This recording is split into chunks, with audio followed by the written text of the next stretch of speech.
Boris Johnson, the previous Prime Minister of the UK, resigned as an MP because he faced punishment for intentionally misleading Parliament.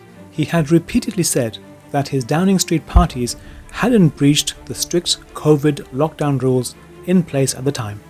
Boris Johnson and his team partied in Downing Street while they told the nation they couldn't meet in groups of 2 or more. But that's not why he resigned. He lied to Parliament, saying that his parties were socially distanced, when they weren't. But that's not why he resigned either. He misled Parliament about the nature of the parties. But again, that's not why he resigned. In fact, he admitted that he had accidentally misled Parliament.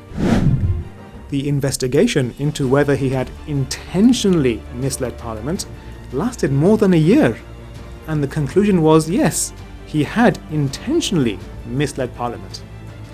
But still, that's not why he resigned. He resigned because the punishment for being found out was that he would have lost his job as an MP. So he decided to jump before he was pushed. Wait, we already know that politicians are corrupt and they lie. That's not a deeper thought. You're right. That's not the deeper thought. The deeper thought is this. The investigation into whether Boris Johnson intentionally misled Parliament produced a report, and in the heart of that report, there's one sentence that underpins the entire investigation. One central thought, the central assumption of the entire investigation. That sentence is the deeper thought. You know, maybe it's not all that deep. It's actually quite obvious. More a commentary about human behavior rather than something specifically about Boris Johnson. It's just one sentence that led to Boris Johnson's final fall from grace. It's something that I could definitely relate to, and I'm guessing it might apply to you as well. Someone who is repeatedly reckless and continues to deny that which is patent is a person whose conduct is sufficient to demonstrate intent.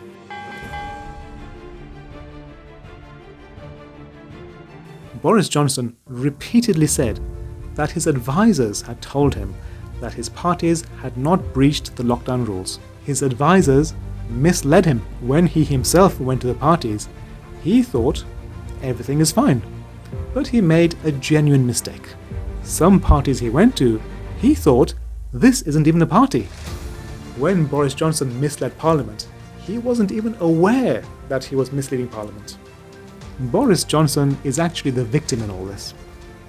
What the report is saying is that when somebody makes repeated mistakes over and over and over again, when somebody is repeatedly reckless, this is actually an indication of that person's intention.